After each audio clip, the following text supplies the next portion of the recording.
Hello दोस्तों, आपका स्वागत है आपके और हमारे चैनल मातृभाषा हिंदी पर। दोस्तों, हम लोग आजकल पढ़ रहे हैं आधुनिक काल के प्रश्न। 15 प्रश्नों की एक हफ्ते सीरीज बना के लाती हूँ मैं आप लोगों के लिए, तो कि आप भी करें और हम भी आपको बताते जाएं कि कौन सा प्रश्न कैसा है। प्रश्न 47। आचार्य रामचंद्र शुक्ल ने द्विवेदी युग के किस कवि को छायावाद का प्रवर्तक माना है? तो option A Mukutdhar Pandey, option B Lochan Prasad Pandey, option C Shridhar Pathak, option D Rupnarayan Pandey. तो इसका सही ऑप्शन है ऑप्शन ए मुकुटधर पांडे को उन्होंने छायावाद का प्रवर्तक माना है। निम्न सूचियों को सुमेलित कीजिए। देखिए दोस्तों, मिलाने वाले प्रश्न करते हैं। कृति का नाम और कवि का नाम। 1 विष्णुप्रिया, 2 हिमकिरीटनी, 3 परशुराम की प्रतीक्षा, 4 हिंडोला और कवि का नाम है। चलिए दोस्तों, मिलाते हैं इनको हम। विष्णुप्रिया मैथिली शरणगुप्त जी की रचना है। हिमकिरीटनी माखनलाल चतुर्वेदी जी की रचना है। परशुराम की प्रतीक्षा रामधारी सिंह दिनकर की। हिंडोला जगन्नाथ दास रत्नाकर की रचना है। तो इस हिसाब से हमारा कौन सा ऑप्शन सही हुआ? Option D. प्रश्न इतिवृत्तात्मकता इनमें से किस युग की प्रमुख इतिवृत्तात्मकता इनमें से किस युग की कविता की प्रमुख विशेषता है? तो दोस्तों, ऑप्शन ए छायावाद युग, ऑप्शन बी भारतेंदु युग, ऑप्शन सी द्विवेदी युग, ऑप्शन डी प्रगतिवादी युग। तो सही ऑप्शन सी द्विवेदी युग। प्रश्न संख्या 50।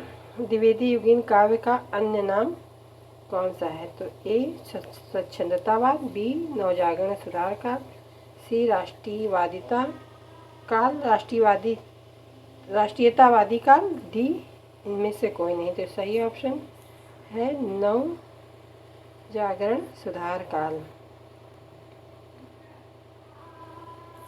प्रश्न संख्या 51। छायावाद को स्थूल के प्रति सूक्ष्म का विद्रोह इनमें से किसने कहा है?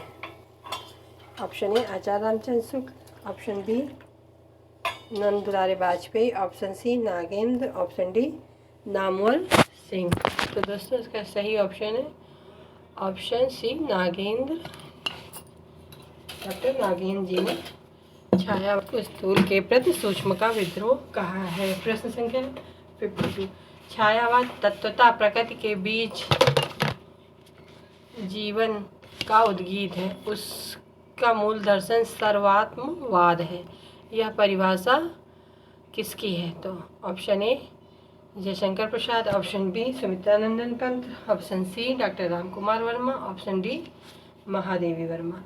तो इसका सही ऑप्शन है option B, option D Mahadevi Verma ji का ये कथन है। देखिए दोस्तों, कथन बहुत इंपॉर्टेंट होते हैं। किसी बड़ी परीक्षा हो चाहे छोटी सी परीक्षा हो, किसी भी प्रतियोगी परीक्षा में हिंदी विषय अगर आपका है तो एक कथन तो आने ही आने हैं। छायावाद से तो एक कथन आता ही आता है किसी भी परीक्षा में।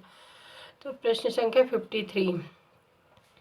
परमात्मा की छाया आत्मा में और आत्मा की छाया परमात्मा में पड़ने लगती है, यही छायावाद। यह परिभाषा किस आलोचक की?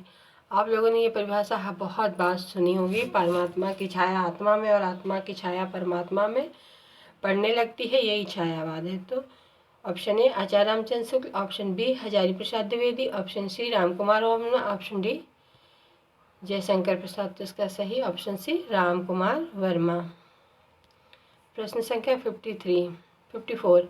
जब वेदना के आधार पर स्वानुभूतिमयी अभिव्यक्ति होने लगी तो उसे छायावाद के नाम से अभिहित किया गया। यह कथन किस व्यक्ति का है? तो option A Jaishankar Prasad, option B Parmanand Srivastava ji, option C doctor Nagendra ji, D Shantipriya Dwivedi जी। तो इसका सही ऑप्शन है ऑप्शन ए जयशंकर प्रसाद जी ने कहा है जब वेदना के आधार पर स्वानुभूतिमयी अभिव्यक्ति होने लगी तब उसे हिंदी में छायावाद नाम से अभिहित किया गया। और रामकुमार वर्मा जी ने क्या कहा है? परमात्मा की छाया आत्मा पर और आत्मा की छाया जब परमात्मा में पड़ने लगती है तो यही छायावाद है। सबने अपने हिसाब से अलग अलग परिभाषाएं दी, लेकिन मूल सबका यही है कि जिसकी अभिव्यक्ति मतलब अंदरूनी अभिव्यक्ति की सबने ही बात कही है। जैसे महादेवी वर्मा ने कहा है छायावाद तत्वता प्रकृति के बीच जीवन का उद्गीत है, उसका मूल दर्शन सर्वात्मवाद है। तो सबने छायावाद के विषय में अपने अपने विचार दिए। प्रश्न संख्या 55, छायावाद शब्दों का प्रयोग दो अर्थों में समझना चाहिए, एक तो रहस्यवाद के अर्थ में और दूसरा काव्य शैली या पद्धति विशेष के व्यापक अर्थ में। यह कथन किस आलोचक है? Option A doctor Nagendra ji, option B Acharya Ramchandra Shukla, option C Mukurdhar Pandey, option D Acharya Nandlal Vajpeyi. तो सही ऑप्शन बी आचार्य रामचंद्र शुक्ल जी। प्रश्न संख्या 56, छायावाद के मूल में पाश्चात्य रहस्यवादी भावना अवश्य थी। इस श्रेणी की मूल प्रेरणा अंग्रेजी की रोमांटिक भावधारा की कविता से प्राप्त हुई थी। यह विचार किस आलोचक का है? तो option A Acharya Ramchandra Shukla, option B doctor Ramvilas Sharma, option C Acharya Hazari Prasad Dwivedi, option D Nagendra ji. तो सही ऑप्शन सी आचार्य हजारी प्रसाद जी ने कहा है ये।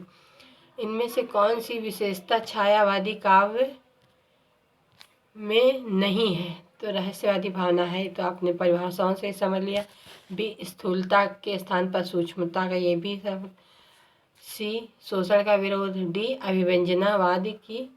अभिव्यंजना पद्धति में नवीनता, अभिव्यंजना पद्धति में नवीनता भी है, स्थूलता के स्थान पर सूक्ष्मता भी है और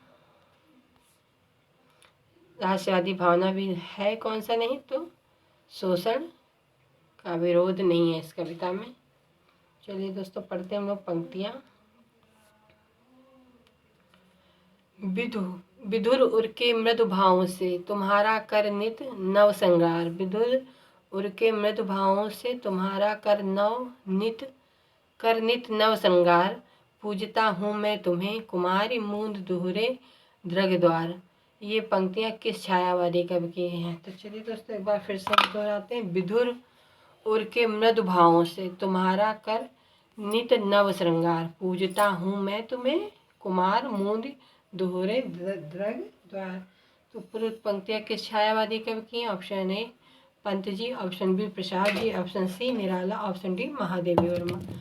देखिए दोस्तों ये छायावाद के चारों ही स्तंभ हैं।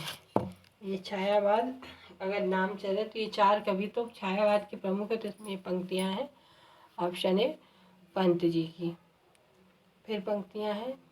प्रश्न, धिक जीवन जो पाता ही आया है विरोध, धिक साधन जिसके लिए सदा ही किया शोध। उक्त पंक्तियाँ किस कवि की हैं? तो ऑप्शन ए सुमित्रानंदन पत, option B Jaishankar Prasad, option सी सूर्यकांत त्रिपाठी निराला जी, ऑप्शन डी महादेवी वर्मा। तो ये भी सबने पढ़ा ही होगा, इसका सही है ऑप्शन सी सूर्यकांत त्रिपाठी निराला जी। प्रश्न, नारी तुम केवल श्रद्धा हो, पंक्ति किस छायावादी कवि की है? Option A Pant, option B Prasad, option C Nirala, option D Mahadevi Verma. तो आप सबने गेस कर लिया होगा, ये प्रसाद जी की पंक्ति है कामायनी से। छायावाद की समय सीमा क्या मानी गई है? तो ऑप्शन ए 1900 से 1920 ईस्वी, ऑप्शन बी 1920 से 1935 ईस्वी, ऑप्शन सी 1918 से 1936 ईस्वी, ऑप्शन डी 1930 से 1950 ईस्वी। तो इसका सही ऑप्शन है ऑप्शन सी 1918 से 1936 ईस्वी। चलिए दोस्तों आज यहीं तक। अगर आपको मेरा ये प्रयास अच्छा लगा हो तो प्लीज़ लाइक करें, शेयर करें, सब्सक्राइब करें। अगर आप चाहते हैं कि मैं इनमें जो लेखक और कवि आते हैं उनकी जन्म तिथि भी आपको बताती जाऊं, जिससे बार बार मेरे बोलने से और आपको सुनने से याद हो जाए, तो प्लीज़ लाइक करें, शेयर करें, सब्सक्राइब करें, कमेंट करें।